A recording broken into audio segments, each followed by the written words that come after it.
जुले में हूँ आपका दोस्त आरजे पालून।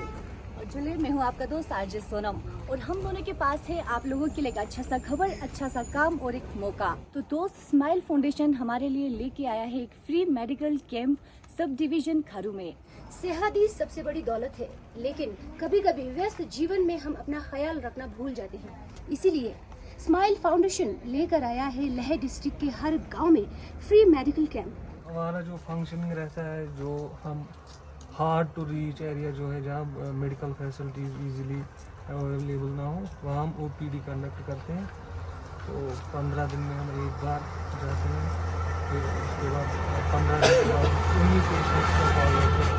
तो आपने पूछा यहाँ कौन सी डिजीज़ ज़्यादा है। सबसे ज़्यादा जो मैंने यहाँ पे देखा, इतने टाइम में मुझे 2-3 महीने हो गए यहाँ पे, तो सबसे ज़्यादा हाइपरटेंशन नंबर 1 पे, उसके बाद जॉइंट पेन, उसके बाद डायबिटीज़ और सन की वजह से केराटाइट्स, आँखों की एलर्जी। ठीक है, ये चीज़ें मैंने यहाँ पे ज़्यादा देखी। सो सर, जैसे कि आपने कहा कि यहाँ पे सबसे ज़्यादा हाइपरटेंशन और कैटरेक्ट का सामने आता है, ये क्यों है सर? इसका वजह क्या है? यहाँ के एक तो आल्टीट्यूड की वजह से ऑलरेडी बीपी थोड़ा हाई रहता है, और जो यहाँ के लोकल्स हैं वो नमकीन चाय ज़्यादा पीते हैं। मतलब वो सबसे बड़ा फैक्टर है जिसकी वजह से उनका बीपी ज़्यादा रहता है। और डायबिटीज़ है लेकिन उतना नहीं है, रेयर है।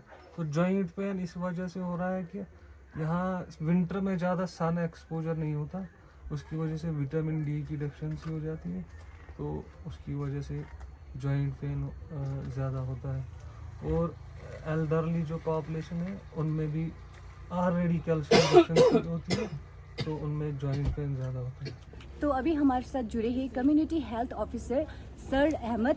तो सर, आप ये कैंप काफ़ी सालों से चला रहे हो, तो आपका क्या एक्सपीरियंस है सर इसके अंदर? यहाँ पे हम लोग स्माइल फाउंडेशन को लगभग 2 ईयर से वर्क कर रहे हैं, जिसको CDSL सपोर्ट कर रहा है। तो हम ऑलमोस्ट 2 ईयर से वर्क कर रहे हैं। समथिंग 22,000 हम लोगों ने यहाँ पे पेशेंट जो है कवर कर रखे हैं। हम लोग per day village to village जाते हैं, हमारा रोस्टर वाइज हम लोग कैंप करते हैं। हम लोग सबसे पहले एक दिन पहले वहाँ के लंबरदार को इन्फॉर्म करते हैं, जिसकी वजह से वो हम लोग को एक लोकेशन देते हैं सिलेक्टिव कि यहाँ पे आपको कैंप करना है। तो उस विलेज के जितने भी लोग होते हैं सारे लोग यहाँ पे आते हैं, जिसमें हम लोग 19 चेकअप करते हैं और इंस्टेंट रिपोर्ट आती है सबकी, जिसमें हमारा diabetes, sugar, BP, typhoid, malaria, ECG और यूरिक कोलेस्ट्रॉल, इस टाइप के हमारे चेकअप होते हैं जो हम लोग प्रोवाइड करते हैं। प्लस उसके अलावा हम लोग जो मेडिसिन वगैरह रहती है वही फ्री ऑफ कॉस्ट प्रोवाइड करते हैं। और जैसे कि मैं देख रहा हूँ 2 साल से हमारा एक्सपीरियंस यहाँ पे रहा है, तो कुछ इश्यूज़ रहते हैं क्योंकि हम लोग और जहाँ पे विलेजेस रहते हैं और जहाँ पे हम लोग कैंप करते हैं, डाउन में से दिल्ली हो गया, गुड़गांव साइड में, तो वहाँ पर यहाँ पे काफ़ी ज़्यादा डिफरेंस है। सबसे मेन तो यहाँ पे टेम्परेचर काफ़ी इशूज़ रहता है कि माइनस में 20-25 तक चला जाता है। कभी स्नोफॉल की बेस पर हम लोग कैंप भी कैंसिल करने पड़ते हैं, तो ये हम लोग चैलेंजेस काफ़ी फेस करने पड़ते हैं। उसके अलावा रोड भी रिमोट टाइप के हैं, तो ये प्रॉब्लम हम लोग फेस होती है यहाँ पे। और सबसे मेन चीज़ क्या, हम लोग ऐसे लोकेशन में जाते हैं जहाँ पे मेडिसिन फैसिलिटी जो होती है वो ईजिली प्रोवाइड नहीं हो पाती है। हार्ड टू रीच एरिया, जिसमें हमारा चिलिंग हो गया, इसकी हो गया, गाया, दुर्बुक, सुमूर, नुब्रा, दुर्बुक, हम लोग ऑलमोस्ट 22 किलोमीटर के रेडियस तक हम लोग कवर करते हैं, जो हम पर डे हम हर लोकेशन में हम लोग जाके मेडिसिन प्रोवाइड करते हैं। थैंक यू सर हमारे साथ जुड़ने के लिए। आपका भी थैंक यू सो मच कि आपने मेरे मौका दिया इस चीज़ की बताने के लिए, जिससे अवेयरनेस हो जाएगी और लोगों को पता रहेगा। तो जो लोकेशन ऐसे रह गए हैं तो वो लोग भी हम लोग वो लोकेशन हम लोग कवर कर सकते हैं, क्योंकि लेकिन जो ऑलमोस्ट विलेजेस हैं 115 है, जिसमें से ऑलमोस्ट हम 40% विलेजेस कवर कर रहे हैं। हम कोशिश करते हैं ऑलमोस्ट जितने भी विलेजेस हैं लद्दाख लेके जो सिटी के अंदर आते हैं वो सब कवर कर सकें।